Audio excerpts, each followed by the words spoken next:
Shalom les fils et filles de Dieu, que Dieu vous bénisse. Alors dans cette vidéo, je vais vous parler sur la nuée de gloire. C'est quoi la nuée de gloire? Si tu n'es pas encore abonné, abonne-toi à notre chaîne Royaume Messianique pour ne pas manquer nos prochaines vidéos.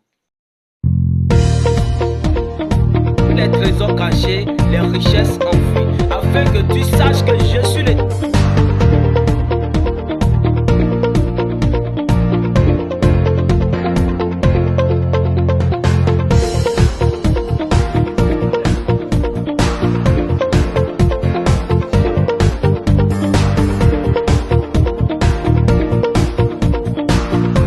Quand nous parlons de la nuée de gloire, c'est quoi la nuée de gloire au juste?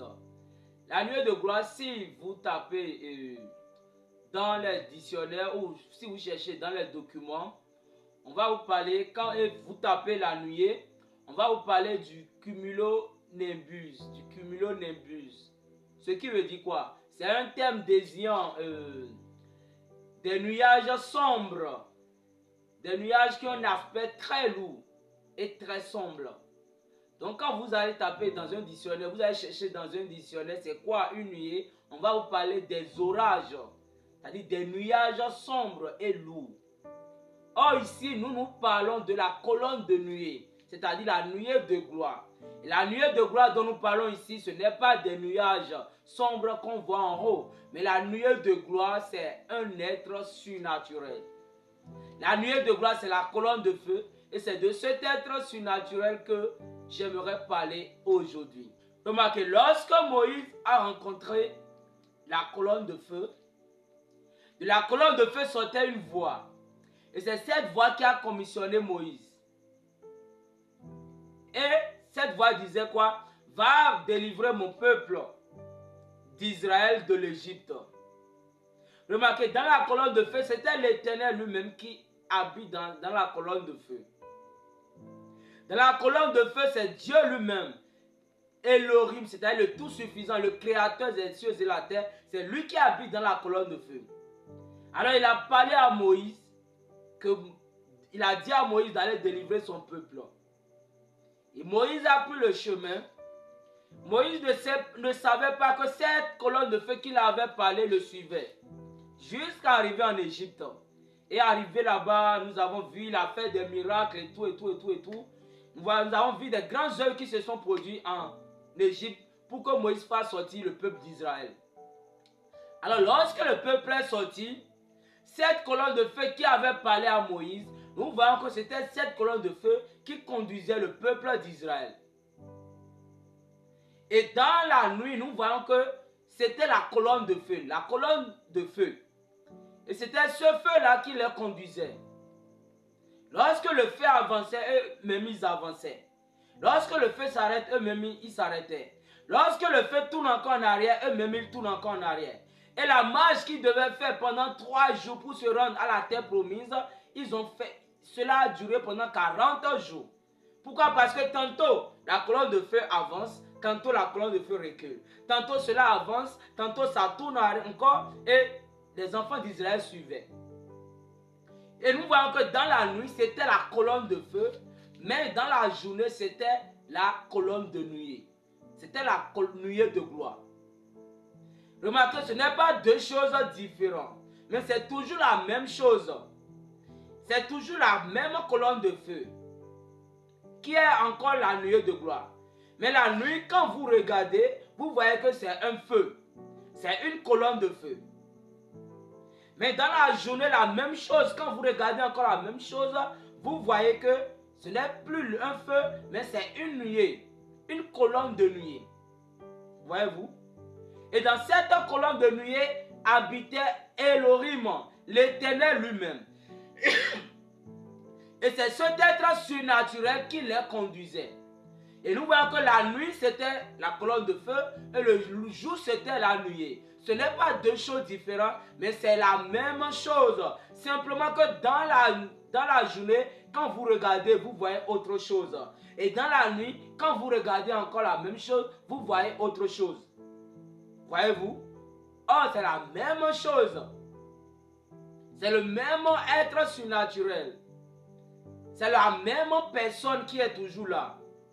Mais avec les yeux physiques, avec l'œil physique que nous avons, quand nous regardons, nous voyons que ça change. Voilà. Voilà comment Dieu avait conduit le peuple d'Israël. Et quand nous descendons dans Malachie 4, la Bible dit quoi? Il est dit dans Malachie 4 que Dieu nous enverra un prophète comme Élie. Et la Bible précise, souvenez-vous de la loi que j'ai prescrite à Moïse en Horeb. Souvenez-vous au temps de Moïse. Voyez-vous? Donc un prophète qui aurait exactement l'esprit d'Élie, mais dans son ministère, Dieu va conduire le ministère. Dieu va conduire ce prophète exactement de la même manière dont il avait conduit Moïse.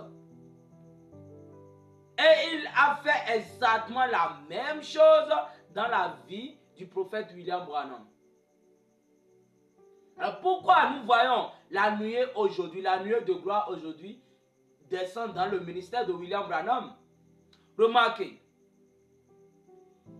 au cours des âges, Frère Branham, le prophète Branham est le 7e messager de l'âge de la Odyssée. Et il est écrit que le livre est ouvert après que les âges des églises et des dénominations sont terminés. Et les 7 messagers typifient les étoiles. C'était la nuit des temps. Et lorsque l'épouse de Christ était dans la nuit des temps, Dieu a permis que cette photo soit prise pour prouver que de la même manière dont il avait conduit le peuple d'Israël, c'est de cette même manière qu'il est en train de conduire ce peuple d'aujourd'hui. C'est pourquoi il est dit, le premier exode est comparable au 3e exode. Et la même chose que Dieu avait fait dans le premier exode, Dieu fait encore la même chose dans ce 3e exode. Et Dieu a permis que la photo soit prise, voyez-vous. Au-dessus de cette photo, il y avait quoi? La colonne de feu. Et cette colonne de feu que vous voyez, dans cette colonne de feu, il y a un être surnaturel. Il y a un homme là. Et cet homme, c'est Elohim, le tout suffisant lui-même. C'est lui l'Éternel. C'est lui qui est dans cette colonne de feu. Et c'est cette colonne de feu qu'on adore. On adore l'être surnaturel qui est dans cette colonne de feu. On n'adore pas l'homme qui est en bas de cette colonne de feu, mais on adore l'être surnaturel qui est dans cette colonne de feu. Et remarquez, c'est cette colonne de feu qui conduisait le peuple d'Israël. Voyez-vous? Et dans la nuit, on voyait que c'était une colonne de feu. Et lorsque aujourd'hui nous sommes dans les âges des églises, nous sommes au temps de la nuit spirituellement, Dieu a permis que la science prenne la photo, voyez-vous, pour nous prouver que l'épouse est aussi dans la nuit. En ce moment, l'église, c'est-à-dire l'épouse, était encore dans la nuit. C'était encore les étoiles. Remarquez, les étoiles brillent la nuit, n'est-ce pas? Et lorsqu'il fait jour, les étoiles disparaissent et le soleil se lève. Et Frère Branham dit que les âges des églises, c'était la nuit des temps. Et les messagers, c'était les étoiles. Alors lorsque les messagers, le 7e messager était là, c'était encore toujours la nuit. Voyez-vous? Et Dieu a permis que cette photo soit prise pour nous prouver que c'était encore la nuit des temps. Or, vous allez voir qu'aujourd'hui, beaucoup se prosternent devant cette photo. Simplement parce qu'ils n'ont pas encore eu la compréhension. Et je crois qu'il y a encore des fils et filles de Dieu qui sont encore parmi ces gens-là. Et nous prions Dieu que Dieu les aide et que Dieu ouvre aussi leurs yeux pour qu'ils puissent voir que cette photo a un temps de validité. Voilà. Cette photo n'a plus d'effet. Cette photo a eu son temps. Remarquez, nous croyons en cette photo. Et quand vous voyez la colonne de feu ici, la colonne de feu et la nuée de gloire, c'est la même chose. Simplement que la nuit, c'est la colonne de feu. Voilà. Et cela a été pris. Et lorsque la nuit est terminée, lorsque le 7e messager s'est éteinte, lorsque les âges des églises sont terminés, voyez-vous, le nouveau jour s'est levé. Le soleil de la justice s'est levé. Et lorsque le soleil de la justice se lève, alors automatiquement cette photo n'a plus d'effet, mais c'est la photo de la nuée de gloire qui a d'effet maintenant. Aujourd'hui, quand tu vas poser la question à un frère, si tu crois la nuée de gloire, si tu crois à la venue de la nuée, ils vont te dire oui. Mais vous croyez la nuée de gloire. Mais assieds-toi pour analyser, pour étudier de l'Ancien Testament jusqu'au Nouveau Testament. Et tu descends encore dans le message pour étudier, pour voir c'est quoi la nuée de gloire. Mais la nuée de gloire vient faire quoi? Pour mieux comprendre. Parce que on constate aujourd'hui que beaucoup disent qu'ils croient à la nuée de gloire, mais beaucoup n'accentuent plus sur la nuée. Beaucoup sont encore attachés à cette photo. Cette photo a son temps de validité. Lorsque la nuée est venue automatiquement, cette photo n'a plus d'effet.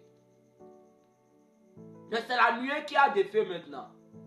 Parce que cette photo typifie la nuit, les âges des églises, le temps des étoiles. Et le temps des étoiles est terminé. Si nous avons la nuée de gloire, c'est-à-dire maintenant il fait jour. Et le temps des étoiles est terminé. Le temps du 7e messager est terminé. Et maintenant, nous sommes dans le nouveau jour. C'est pourquoi nous avons vu la nuée de gloire. Et la nuée de gloire vient faire quoi? Vient mettre fin au Nouveau Testament. Vient nous introduire dans une nouvelle Genèse. Et or, vous allez voir qu'aujourd'hui, beaucoup négligent la nuée de gloire. Vous allez voir des fois même des gens mettre la photo de la nuée, mais personne n'accentue sur la photo. Or, la photo de la nuée, c'est quoi? La nuée de gloire, c'est la venue de Christ. C'est la seconde venue de Christ. Quand nous disons que nous adorons Jésus, mais on n'adore pas. On n'adore pas cette photo-là. On n'adore pas la photo de l'ange du Seigneur. On n'adore pas Jésus d'Hoffmann aussi. On n'adore pas Jésus qui était mort il y a eu 2000 ans. Non. Mais nous adorons le Jésus de la nuée de gloire. C'est lui que nous adorons. Parce que c'est Christ à nouveau. Et Daniel avait dit quoi? Qui regardait dans ses visions nocturnes et qu'il avait vu quelqu'un de semblable à un fils de l'homme venu sur les nuées. Et dans Matthieu 24, je crois, verset 30, la Bible nous promet encore que le Christ reviendra, que Jésus reviendra exactement comme il était parti. Il viendra dans une nuée de gloire. Et nous avons vu sa tête dans la nuée. C'est pourquoi Frère Branham dit, voyez-vous son nez? Voyez-vous ses yeux? Voyez-vous sa tête? C'est notre Seigneur qui se tient là-haut. Alors tu adores quel Seigneur? Est-ce que tu adores le Seigneur d'Hoffmann? Est-ce que tu adores le Seigneur qui est mort il y a eu de cela 2000 ans? Est-ce que tu adores la nuée et l'ange du Seigneur? Ou est-ce que tu adores la nuée de gloire, Jésus-Christ de la nuée? Voyez-vous? Donc, lorsque le temps des églises sont terminés, lorsque le système ecclésiastique est terminé, le système religieux est fini, la nuée de gloire vient nous introduire dans un nouveau jour. Vient nous introduire, frère appelle ça la plénitude du temps. Voyez-vous? Dans la venue de la nuée de gloire. La nuée de gloire, c'est la colonne de feu. Simplement que dans la nuit, c'est dans la nuit que cette photo a été prise. Au cours des âges. Et nous voyons que c'est la colonne de feu. Mais dans le jour, c'est la nuée de gloire. Voyez-vous? Et la nuée de gloire, c'est la venue de Christ. La nuée de gloire, c'est le retour en Éden. La nuée de gloire vient nous introduire dans un nouveau Genèse. La nuée de gloire, c'est le 8e jour. C'est l'âge de l'épouse. C'est le carrefour de beaucoup des Écritures. C'est l'accomplissement de beaucoup des Écritures. Et cela nous introduit dans le 8e jour, c'est-à-dire le retour dans l'éternité, où il n'y a plus d'ordre, il n'y a plus de loi, il n'y a plus de rituel. Et c'est dans ce nouveau jour que nous sommes entrés. Voyez-vous? Donc la nuée vient annoncer un nouveau jour. Alors l'épouse est dans un nouveau jour. Voyez-vous? Dieu est venu, remarquez, Dieu est venu de la même manière dont il avait envoyé le prophète Moïse pour faire sortir l'épouse de l'Égypte, pour faire sortir Israël de l'Égypte. Dieu envoie exactement un prophète comme ça, avec la colonne de feu sur sa tête, pour faire sortir l'épouse des âges des églises, pour faire sortir l'épouse des systèmes ecclésiastiques, pour faire sortir l'épouse des systèmes des églises, des systèmes dénominationnels, des dogmes et des credos, pour faire sortir l'épouse de l'église. Voyez-vous? Et pour nous introduire où? Dans une nouvelle genèse, pour nous introduire dans l'éternité, pour nous introduire dans la pierre de fête, pour nous introduire dans un nouveau jour. Et frère Branham dit, la nuée de gloire c'est quoi? C'est la venue de Christ. La nuée de gloire, c'est la pierre de fête. Et remarquez, nous n'adorons pas un Dieu imaginaire, nous n'adorons pas l'homme de Galilée, nous n'adorons pas un être humain, mais on adore l'homme qui est dans la colonne de feu ici. On adore l'homme qui est dans la nuée de gloire. Et cet homme n'est rien d'autre que le Dieu Tout-Puissant, le Créateur des cieux et la terre, l'Éternel Elohim lui-même. Donc la nuée de gloire, c'est la colonne de feu. C'est le nouveau jour où il n'y a plus d'ordre, il n'y a plus de loi, il n'y a plus de rituel. Alors, c'est tout ce que j'ai à partager avec vous aujourd'hui sur la nuée de gloire. C'était votre frère Joram le Logos. Tout est possible à celui qui croit. Shalom.